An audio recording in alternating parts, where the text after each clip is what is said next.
German Chancellor Olaf Scholz has arrived in Kyiv for a surprise visit. It's his second trip there since the start of the war. Upon arriving, he announced a new €650 million arms package for Ukraine and stressed that Germany would remain the country's strongest supporter in Europe.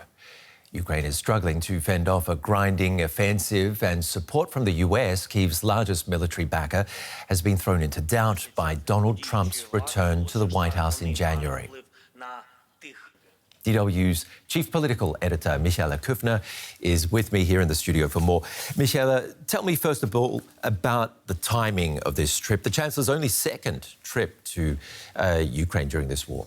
Yes, but as we can tell from the other news you've given us, that we're really at a political crossroads. There will be a Trump 2 presidency in January. Antonio Costa, who we just saw there, the new EU Council president, was there yesterday together with Kaja Kallas, the foreign policy representative of the European Union.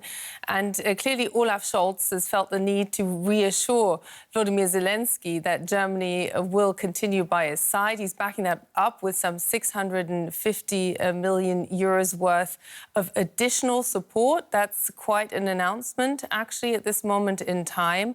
Also, particularly concerning the fact that Germany is so struggling to actually have a budget going into next year.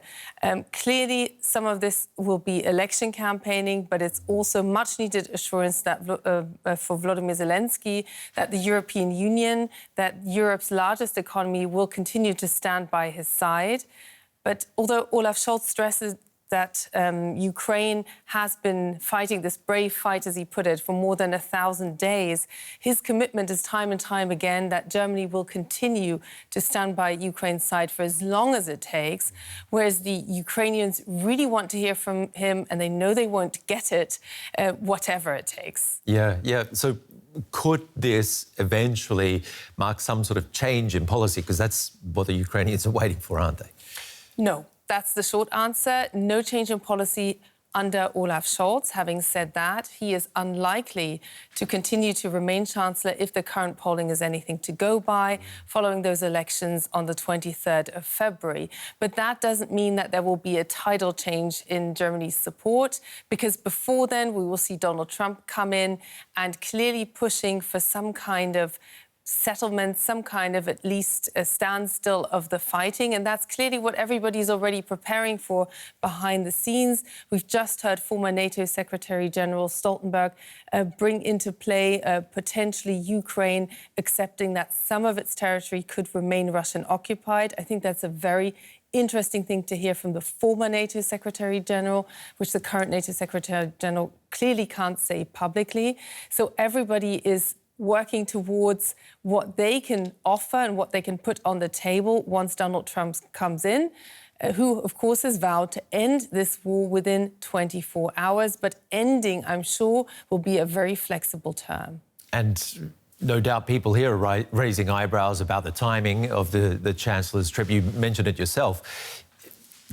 You know, surely this has to be seen as some sort of election campaigning, and he is a very good campaigner, our Chancellor. Well, there's always an element of it. I mean, clearly this is something that has a greater magnitude, but let's just put it this way. He is in Ukraine. At the same time, his still ally from the Green Party, his co-chancellor, is in Kenya at a trade summit.